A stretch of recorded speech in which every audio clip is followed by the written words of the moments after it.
வணக்கம் மேடம். வணக்கம். முதலமைச்சர் விஜய் அவர்கள் வந்துட்டு கரூர் பயணம் செல்ல இருப்பதா தகவல் வெளிய வந்துச்சு.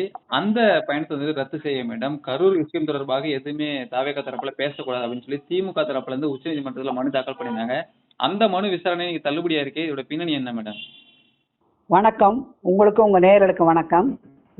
இப்ப நீங்க கேட்ட வழக்கானது இன்னைக்கு திரு நீதியரசர்கள், அதாவது உச்சநீதிமன்றத்தின் அமர்வு மாண்புமிகு நீதியரசர்கள் கே விஸ்வநாதன், மாண்புமிகு நீதியரசர் அலோக் ஆத்ரேங்கிறவர் முன்னாடி வந்தது. அதில் அவங்க கேட்ட முதல் கேள்வியே, நீங்கள் எப்படி இந்த மாதிரி ஒரு மனுவை தாக்கல் செஞ்சீங்கன்னு ஒரு கேள்வி கேட்டார். அதாவது அமைப்பு பொதுச்செயலாளர், திமுகவின் அமைப்பு பொதுச்செயலாளர் திரு பாரதி அவர்களுக்கு ரஞ்சித் குமார்ங்கிற ஒரு வழக்கறிஞர், மூத்த வழக்கறிஞர் அதில் ஆஜரானார். அவர்கிட்ட கேட்ட கேள்வி, நீங்கள் எப்படி வந்து இந்த முதல்ல வழக்கை தாக்கல் செஞ்சீங்க? ஏன்னாக்க அதாவது அவர் ஒரு சீஃப் மினிஸ்டர் எந்தெந்த மீட்டிங் போகணும், எந்தெந்த மீட்டிங் போகக்கூடாதுன்னு எப்படி உச்சநீதிமன்றம் அவரை கட்டுப்படுத்தும்? அதுக்கு ஏதாவது சட்ட விதிமுறை இருக்கா? நம்மளோட இறையாண்மையில் கொடுக்கப்பட்டிருக்கா அப்படின்னு கேள்வி கேட்டாங்க. அதை கேட்டோன்னே அவங்க ஷாக் ஆகிட்டாங்க. அதனால் அது நம்ம எப்படியோ கேட்டு போனால் கடைசியில் இப்படி வந்து நமக்கு எதிராக வந்து கேள்வி கேட்குறாங்களே நீதிமன்றத்தில் அப்படின்னு சொல்லி கேட்டாங்க.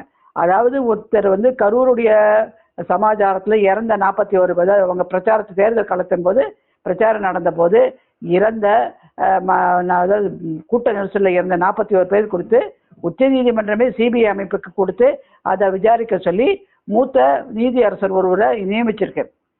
அவருடைய தலைமையில் அங்கே நிறைய பார்த்துருப்பீங்க, போலீஸ் அதிகாரிகள்லாம் போய் பார்த்தாங்க, விசாரித்தாங்க. அந்தந்த சாட்சியங்களை கூட்ட ஆதவ் அர்ஜுன், புசி ஆனந்த் அவர்களெல்லாம் வரவழைச்சு அவர்கள் அமைச்சாகிறதுக்கு முன்னாடி அவர்கள் வரவழைச்சு அவங்கள்ட்ட எல்லாம் ஸ்டேட்மெண்ட்லாம் வாங்கினாங்க, விசாரணை நடத்தினாங்க. அதெல்லாம் போயிட்டுருக்கு.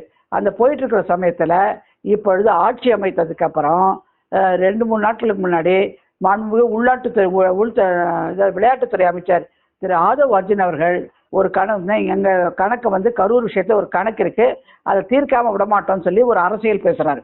இதுவும் வந்து ஏற்றுக்கொள்ளக்கூடிய தக்கதில்லை. ஏன்னா ஒரு அமைச்சராக ஆனப்புறம் அவர் வந்து அரசியலை இங்கே பேசக்கூடாது, அவருடைய அரசியல் மேடைன்னு தனியாக இருக்கும், அங்கே பேசலாம், இல்லை அவங்க கட்சி தொண்டர்களுக்குள்ளே பேசலாம். ஆனால் இது வந்து விளையாட்டுத்துறை அமைச்சராக பேசியது ஏற்றுக்கொள்ள முடியாது தான். ஏன்னா சீஃப் மாண்புமிகு முதலமைச்சரும் திருச்சிக்கு போகிறாரு அந்த வாக்காளர்களை சந்திக்கிறதுக்கு, நன்றி தெரிவிக்கிறதுக்கு. அப்போ கூட ஒரு முதலமைச்சர் ஆனதுக்கு அப்புறம் அவர் பேசின வார்த்தைகளை யாரும் மறுக்க முடியாது.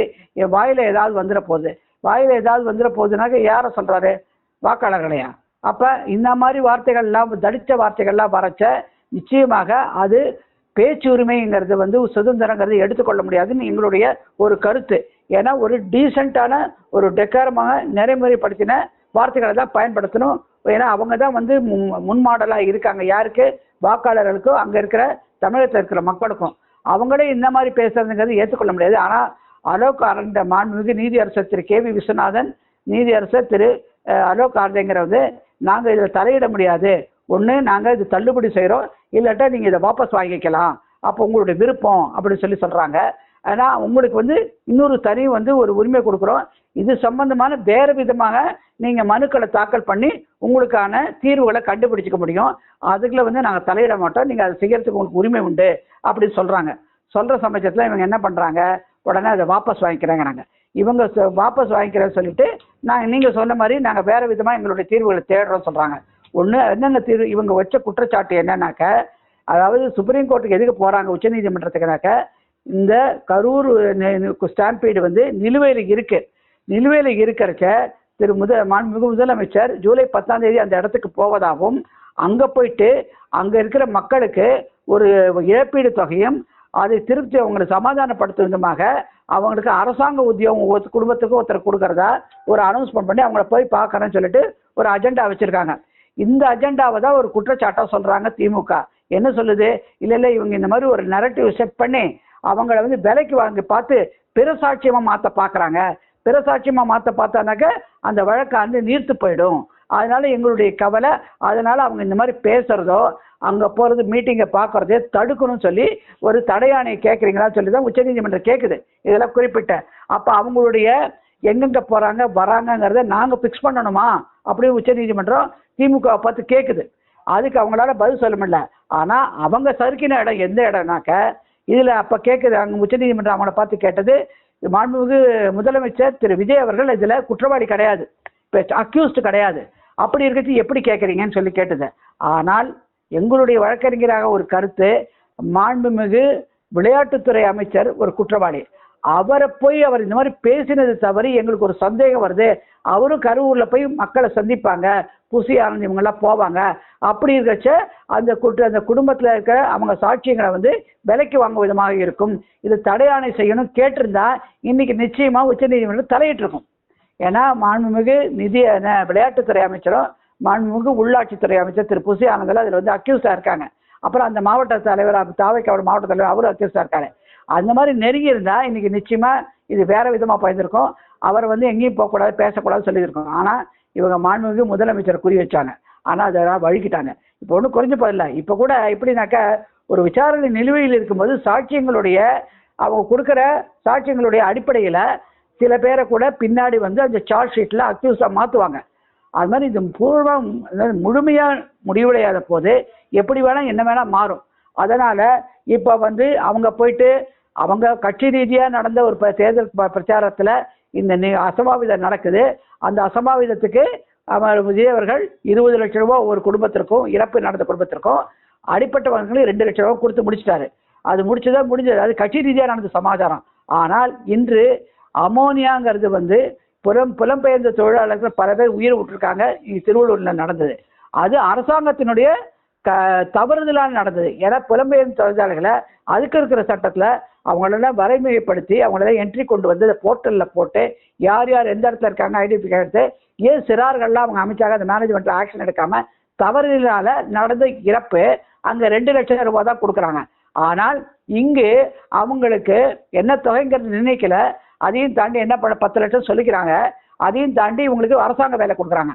அரசாங்க வேலை என்பது நம்மளோட வரி பணத்தில் அவங்களுக்கு சம்பளம் கொடுக்கப்படுகிறது.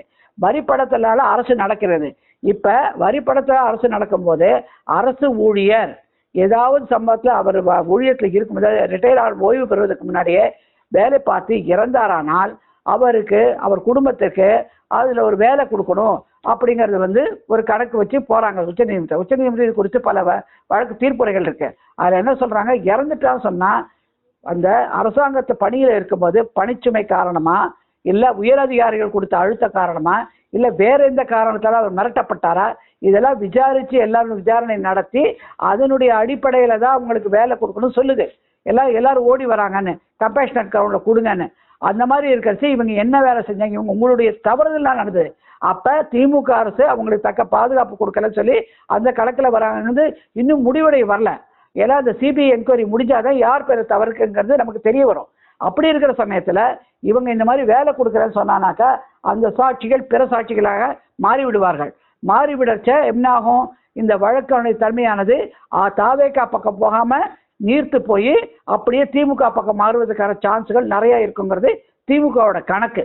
ஏன்னா இப்போ கூட அவங்க வந்து சொல்கிறாங்க, திரு செந்தில் பாலாஜி அவர்களை திடீர்னு போன வாரம் வந்து ஒரு கூட்டம் ஒரு போலீஸ் அதிகாரிகள் வீட்டை சூழ்ந்ததாகவும் இப்போ ஒரு எம்எல்ஏவை விலைக்கு வாங்குற கணக்கில் வந்து அவர் வந்து சேர்க்கப்படுகிறார், லுக் அவுட் நோட்டீஸ் கொடுத்துருக்கோம், வெளிநாட்டுக்கு தப்பிச்சு போகாமல் இருக்கிறதுக்கு அது தேடிக்கிட்டு இருக்கோம் அப்படின்னு சொல்லி ஒரு வழக்கு வச்சுருக்காங்க. திருவல்லிக்கேணி காவல் நிலையத்தில் ஆஜராகல அவர்னு. அப்படி இருக்கும்போது இதெல்லாம் அப்படியே கூட்டி வச்சு பாருங்க. அப்போ திமுகவை தாவேக்கா ஃபிக்ஸ் பண்ண அரசியல் ரீதியாக அவங்க பார்க்குறாங்க. ஆனால் இன்னைக்கு நீதிமன்றத்தில் நடந்தது, அவர் வழக்காடி இந்த முதலமைச்சர் ஒரு குற்றவாளி கிடையாது, நாங்கள் அவருடைய பேச்சுங்கிறது தடை செய்ய முடியாது, பேச்சுரிமையை கட்டுப்படுத்த முடியாது, இதெல்லாம் இருக்குது. அதனால் நீங்கள் வேறு விதமாக உங்களுடைய தீர்ப்புக்கு வந்து உங்களுடைய குறைகளுக்கு தீர்வு காணுங்கன்னு சொல்கிறாரு. ஏன்னா இந்த விசாரணை நடக்கும்போது இந்த திரு தாவேக்கா தரப்புலேருந்து ஒருத்தர் வந்து சீனியர் அட்வொகேட் நீரஜ் கிஷன் கவுல்கர் ஒரு அப்பியர் ஆகிறாரு. அவர் கேட்டது கேள்விதான் இது, எங்கள் முதலமைச்சர் வந்து அக்யூஸ்டு கிடையாது அப்படின்னு சொல்கிறாரு. ஆனால் எங்களை பொறுத்த வரைக்கும் என்றைக்கு வேணால் அவர் அக்யூஸ்டாக மாற்றப்படலாம். ஏன்னா சாட்சியத்தினுடைய ஸ்டேட்மெண்ட் படி ஒருவேளை அந்த ஸ்டேட்மெண்ட்டில் நல்லபடியாக வரணும்னு சொல்லிட்டு இவங்க முயற்சி செய்கிறாங்களும் திமுக சந்தேகப்படுது. அதனால தான் உயர்நீதிமன்றத்துக்கு போகிறேன். அதனால தான் உச்சநீதிமன்றம் என்ன சொல்லுது, உச்சநீதிமன்றம் வந்தாலும் நீங்கள் ஏன் வந்து நீதிமன்றத்தை அரசியல் களமாக மாற்றுறீங்க, உங்களுக்கு வேறு விதமான இருக்குது. அப்போ வந்து உச்சநீதிமன்றத்தில் அமைப்பு செயலாளர் பாரதியோட தரப்பில் என்ன ஆஜரான மூத்த வழக்கறிஞர் என்ன சொல்கிறாரு, சரிங்க நாங்கள் அவதூறு வழக்கம், அது உங்களுடைய இஷ்டம், நாங்கள் எதுவும் சொல்ல முடியாது, எங்கே வேணால் போய் நீங்கள் பண்ணிக்கங்க, அது உங்களுடைய விருப்பம், அதை நாங்கள் தலையிட முடியாது. ஏன்னாக்க இந்த துஷ்யந்த் அவேங்கிற ஒரு சிவில்ங்கிறவர் என்ன சொல்றாரு, நீங்க ரெண்டாவது ஜட்ஜி கேஸ்ல வந்து ஜஸ்டிஸ் விஸ்வநாதங்கிற ஹாஸ்பிட்டல் ஒரு டிஸ்ட்ரிபியூஷனா 10 லட்சம் ரூபாய் காம்பன்சேஷனா கொடுக்குறோம், வேலையை கொடுக்குறோம்னு சொல்லிட்டு இவங்க வராங்க. அப்போ வந்து இது ஒரு விசாரணையை தாக்குதல் படுத்தாதான் அப்படி கேட்குறாங்க. இது லாஜிக்கா பார்த்தீங்கன்னா நியாயம். ஒரு கோர்ட்டு சமாதானம் வெளியில பார்த்தீங்கன்னாக்கா நிச்சயமா சாதாரண மக்கள் எல்லாருக்குமே தோணும். வாஸ்தவமான ஒரு நேர்கோடில் பார்த்தீங்கன்னா உண்மையான விஷயம்தான். ஏன்னா அமோனியா வழக்கில் 2 லட்சம் ரூபாய் தான் கொடுத்துருக்காங்க. அது அரசாங்கத்துடைய தவறு. ஆனால் இது கட்சி ரீதியாக நடந்த தவறுக்கு அந்த பாதுகாப்பு கொடுக்காது அந்த காலத்தை திமுக அரசு தவறா இல்லை அது சொல்லியும் மறுத்து இவங்க வேகமாக நடத்திட்டாங்க இந்த தாவேக்காவோட தவறா, இதெல்லாம் வந்து இன்னும் முடிவடையாத போது இவங்க பந்திக்கு முந்திங்கன்னு போறது இந்த இடத்தையும் ஒரு லாஜிக்கை பார்த்தா தவறு. ஆனா அதே வந்து அவர் அக்யூஸ்டா இருந்தா இன்னைக்கு நிச்சயமா உச்ச நீதிமன்றம் தலையிட்டு இருக்கும்.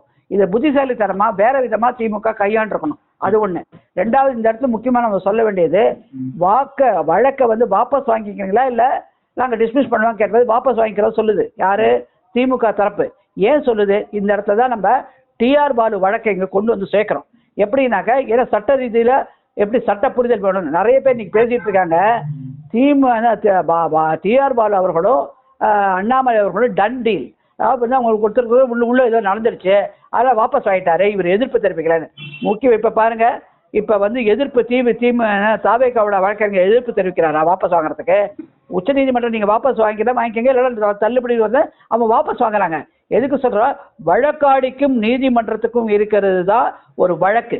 அந்த வழக்கை எந்த நிலுவையில வேணா எந்த இடத்துல வேணா ஒரு தீர்ப்புரை வழங்குறதுக்கு முதல் நாள் கூட வழக்கு தாக்கல் செய்தவர் வழக்கை வாபஸ் செஞ்சு கொள்ளலாம். அதனுடைய பின்னாடி இருப்பது என்னெல்லாம் அது தனிப்பட்ட சமாதானம் அது கிடையாது. இதனால அப்படிதான் நடந்திருக்கு இப்படினாலும் நடந்திருக்கு சொல்லவே முடியாது.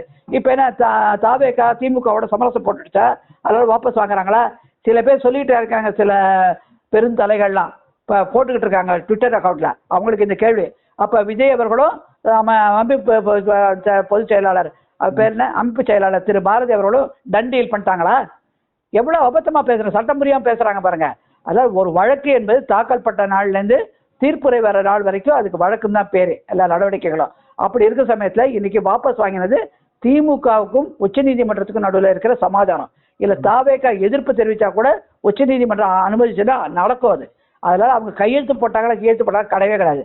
அதே மாதிரிதான் டிஆர் பாலு அவர்களது 17வது குற்றவியல் நீதிமன்றம் அந்த நீதி அரசை இவங்க வாபஸ் வாங்குறேன்னா அனுமதிச்சாரு. அதுல வந்து திரு அண்ணாமலை அவர்கள் எதிர்ப்பு தெரிவித்தா கூட அது ஏற்றுக்கொள்ளுமா இல்லாதங்கிறது நீதிமன்றத்தினுடைய ஒரு தனி பவர். அதனால இது உங்க சொல்றது தவறு. அது குறித்து தான் தனியாவே அண்ணாமலை அவர்கள் தனியா ஒரு வழக்கு தொடர்றாங்க. அது நிலுவையில் இருக்கு, அதுக்கு இதுக்கு சம்பந்தம் கிடையாது. ஒரு வழக்கை வாபஸ் பெறுவதற்கு இதுதான் வந்து நல்ல உதாரணம் இன்னைக்கு நடந்திருக்கிறது. இதே மாதிரிதான் திரு அண்ணாமலை அவர்களுடைய வழக்குகள், டிஆர் பாலு அவர்கள் அண்ணாமலை அவர்களுக்கு எதிராக தொடர்ந்த வழக்குகள் இதே பிரின்சிபல் தான். அதனால என்ன சொல்றோம், இன்னைக்கு சறுக்கியது திமுக, வேற விதமா அதை கையாண்டுறதா நிச்சயமா இன்னைக்கு தாவேக்கா கையில அவங்க அரசியல் ரீதியா கையில மாட்டிருப்பாங்க. நீதிமன்ற வழக்குகளை நீதிமுறையில சரியா எடுத்துட்டு போல இன்னைக்கு திமுக. அதனால வேற விதத்துல ஃபைல் பண்றாங்க. வெயிட் அண்ட் வாட்ச், நம்ம பார்ப்போம் வேற விதமா என்னத்தை அவங்க தாக்கல் செய்ய போறாங்க. நன்றி மேடம். நன்றி, வணக்கம்.